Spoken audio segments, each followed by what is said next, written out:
Carmencita, ¿cómo estás? Bueno, charlemos algo de urgencias respiratorias.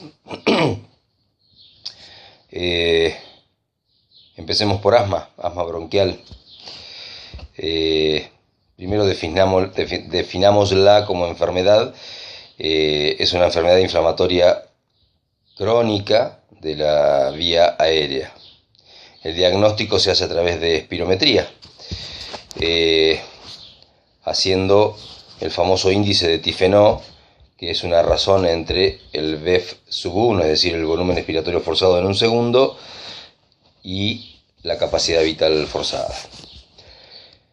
Lo normal de este Tifenot es que la relación sea mayor del 80%, es decir, que habitualmente nosotros podamos en un segundo eliminar más del 80% de la capacidad vital forzada. Cuando el Tifenot es menor del 70%, sabemos que tenemos una restricción a la salida, o sea, tenemos una obstrucción, lo que no podemos decir que es asma.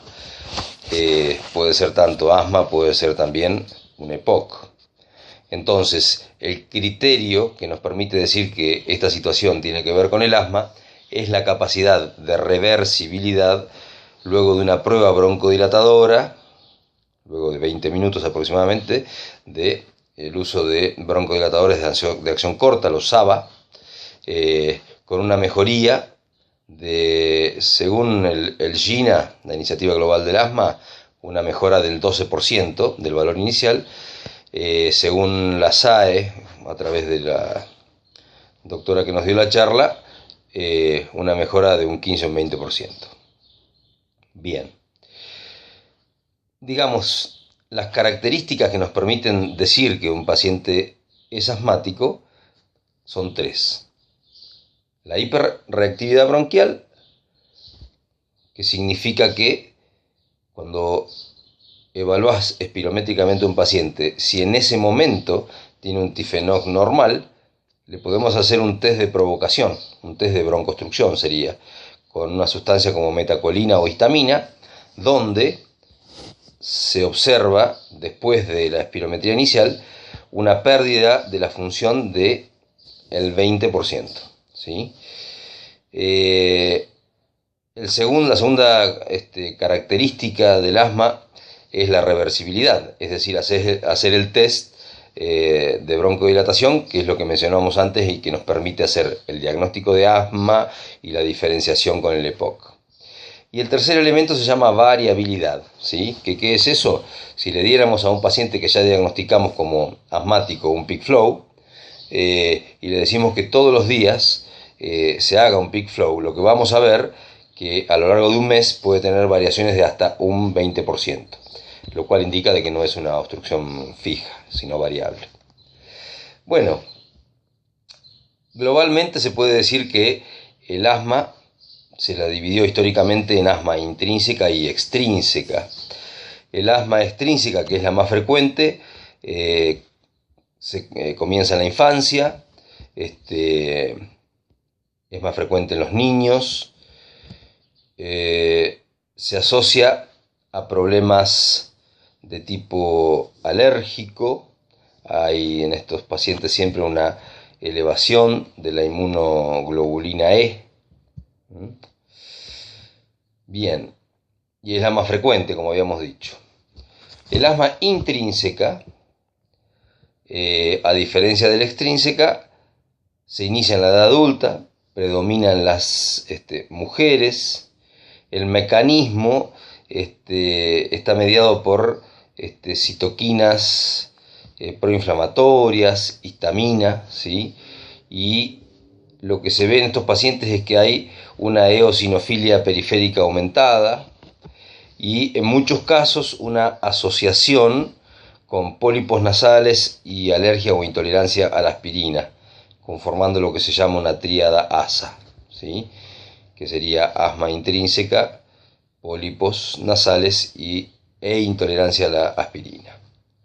Bien, hablando ya de lo que nos interesa en el departamento de emergencias, definimos a la crisis asmática como la aparición de síntomas, ¿sí?, que pueden ir desde la presencia de tos, la disnea sibilante, taquicardia, esfuerzo respiratorio, expiratorio sobre todo, ¿sí?, voz entrecortada, ¿sí?, hasta síntomas más progresivos como son y más intensos e indicativos de que la cosa está peor, como son alteración hemodinámica, trastorno del sensorio, ¿sí?, y si hiciéramos una gasometría, hipoxemia, ¿sí?, y una CO2 que está normal o alta. Todo paciente, después lo vamos a repetir igual, pero todo paciente que está en crisis iniciales por hiperventilación siempre va a lavar mucho dióxido de carbono, va a hiperventilar, entonces el dióxido de carbono va a estar bajo. Ojo cuando uno haga gases en sangre a un paciente en plena crisis y encontremos una CO2 normal, y mucho peor si la encontramos elevada. La reseña sintomática tiene que ver con que a nosotros no nos sirve demasiado como parámetro para decir si esta es una crisis leve o es severa, ¿sí? Si bien obviamente nos vamos a dar cuenta que un paciente está complicado si realmente tiene demasiado esfuerzo expiratorio, está cianótico, auscultás y es toraxilente, pero hay pacientes que tal vez estén muy complicados y cuando uno les pregunte cómo están, refieran una simple fatiga, o sea, tienen una incapacidad para detectar realmente una crisis grave. Entonces, nosotros en el servicio de emergencias tenemos que manejarnos con una herramienta objetiva, y esa herramienta es el peak flow, el pico flujo, ¿sí?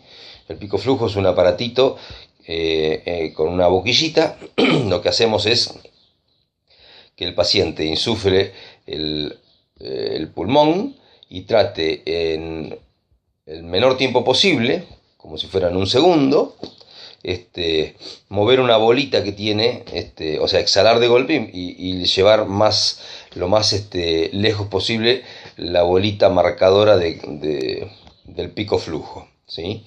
Generalmente lo que hacemos es 3 mediciones.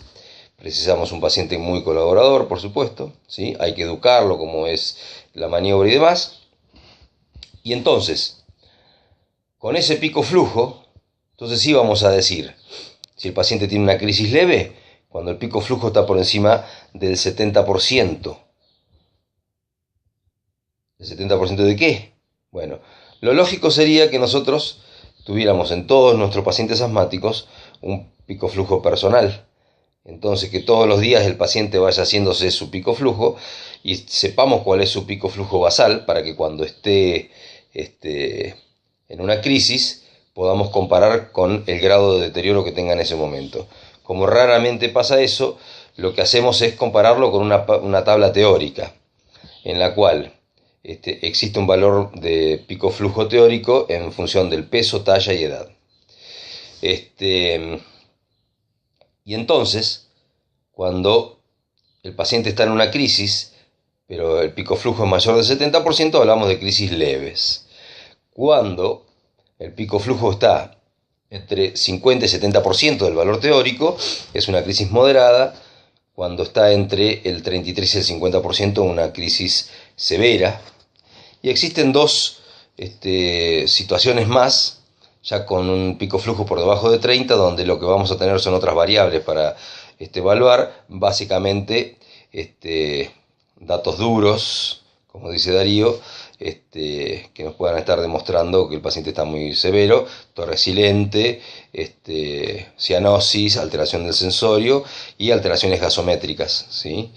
Hipoxemia y alteraciones en el dióxido de carbono. Como decía, son 2 más, aparte de las 3 que nombré anteriormente, de leve, moderada y severa. La cuarta es el asma con riesgo de vida, donde lo que vemos es todos los signos clínicos que acabo de mencionar, más una CO2 normal, que ya debe ser alarmante. Y el asma casi fatal, cuando la CO2 está aumentada. Estas 2 últimas situaciones ameritan estar con el paciente en unidad de terapia intensiva inmediatamente y seguramente evaluando la posibilidad de una asistencia ventilatoria mecánica. Las crisis, en el 80% de los casos, se producen por mecanismos inflamatorios, ¿sí? El inicio es gradual, va progresando con el correr de las horas o los días, ¿sí? Y tiene como característica una asociación con infecciones, infecciones respiratorias, ¿sí? Lo que tiene como característico esto, este 80%, es que la respuesta al tratamiento siempre es más lenta. Hay un 20% que tiene las características de ser un asma de comienzo muy abrupto, que rápidamente es grave y que puede ser fatal, ¿sí? Pero que al mismo tiempo, tomada a tiempo, puede revertir rápidamente. Esto se asocia a alergias, a ejercicio, ¿sí? Entonces, cuando hablamos de tratamiento, primero tenemos que decir que hay que tener en cuenta, digamos, las características del paciente, características previas, ¿no? Si fuera un debut no las tendremos, pero si no, debemos saber si el paciente tiene factores de riesgo de asma casi fatal. ¿Que cuáles son? Que el paciente tenga una internación en un área de cuidado intensivo en el último año, o 2 internaciones, que haya asistido más de 3 veces en el último año al departamento de emergencias, que haya utilizado más de 2 envases de broncodilatadores de acción corta en el último mes, que tenga un tratamiento corticoide sistémico reciente, que el paciente sea un mal lector de los síntomas, ¿sí? Y que no reconozca los síntomas graves, ¿sí? Y finalmente que tenga patologías concomitantes, como pueden ser cardíacas, drogas, etc.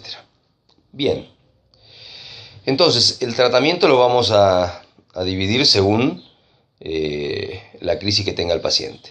La crisis leve, que dijimos por peak flow, mayor del 70% del teórico.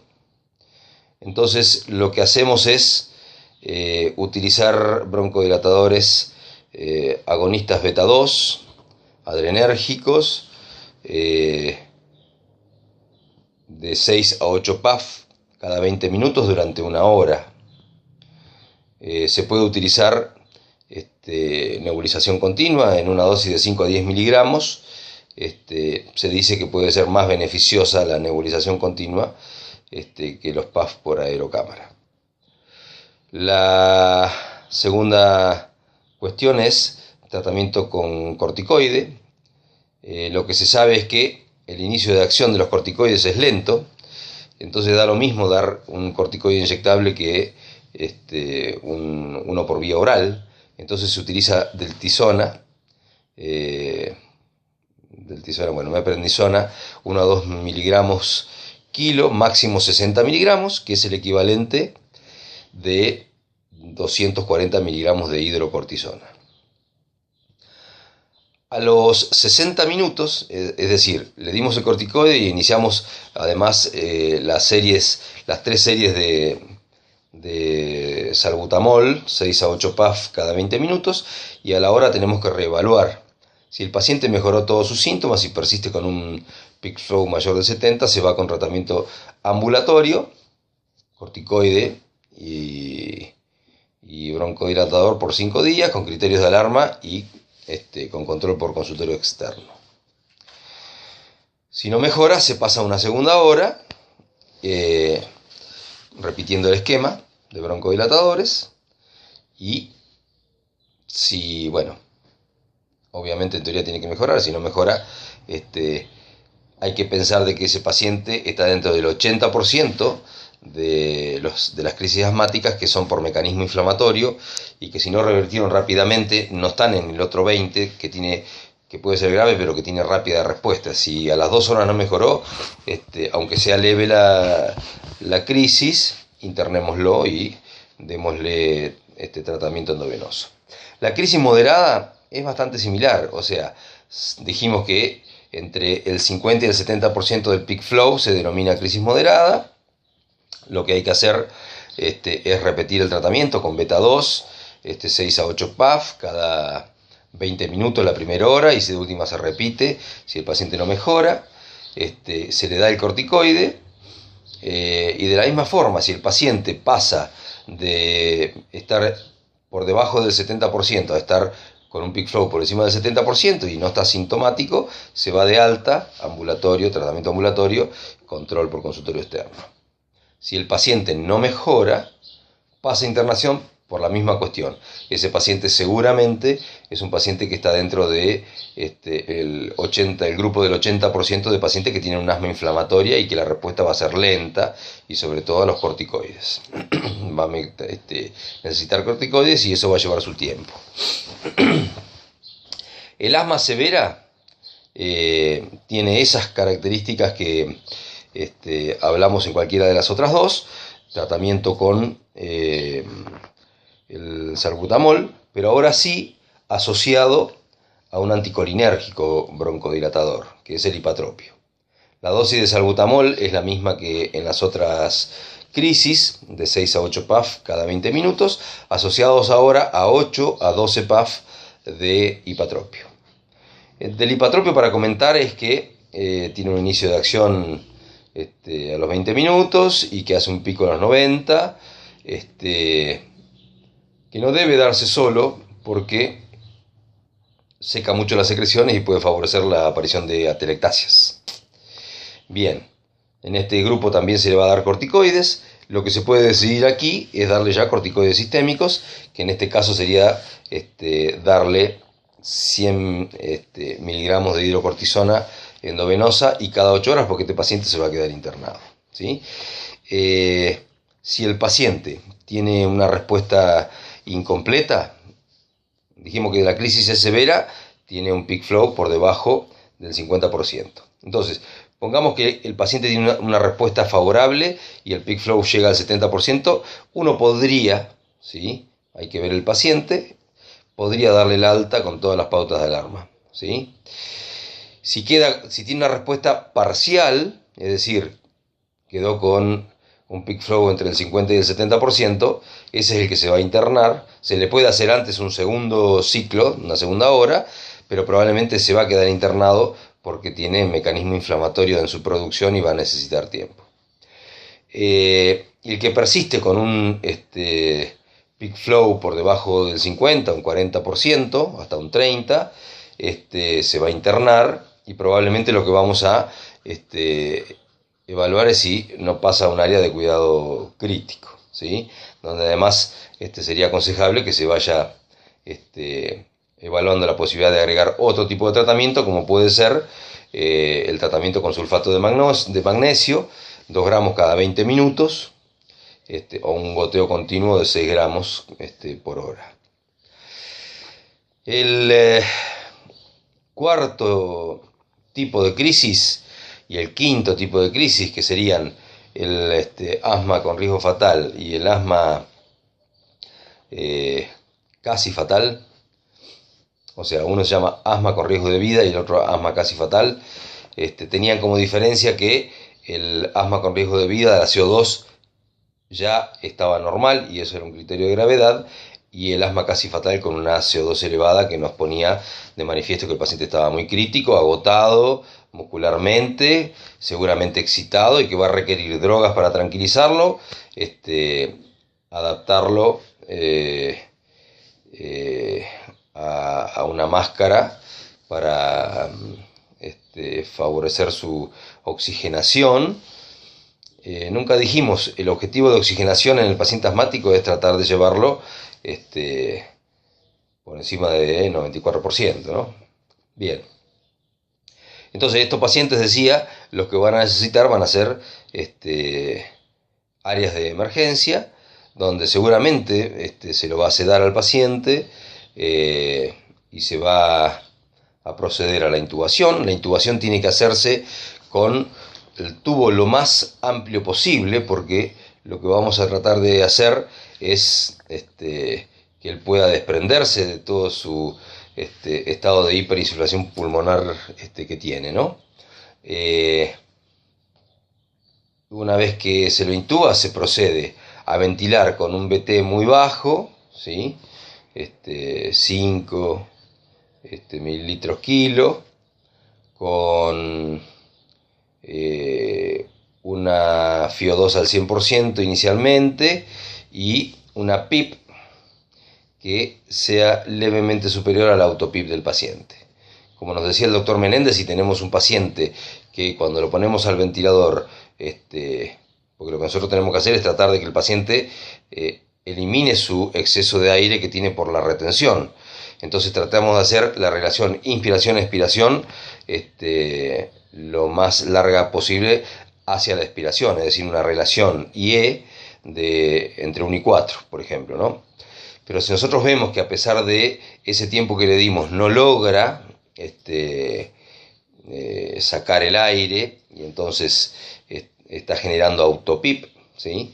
Lo que se debería hacer es desconectar el respirador y tratar de comprimir 30 segundos si se puede, tratando de vaciar al máximo posible esos pulmones, recolocar y ver si mejora un poco su entrada de aire y su ventilación. Bien. Bueno, es como para seguir puliendo ahí. Es el primer enfoque que te mando a partir de una simple lectura del día de la fecha. Chau, chau.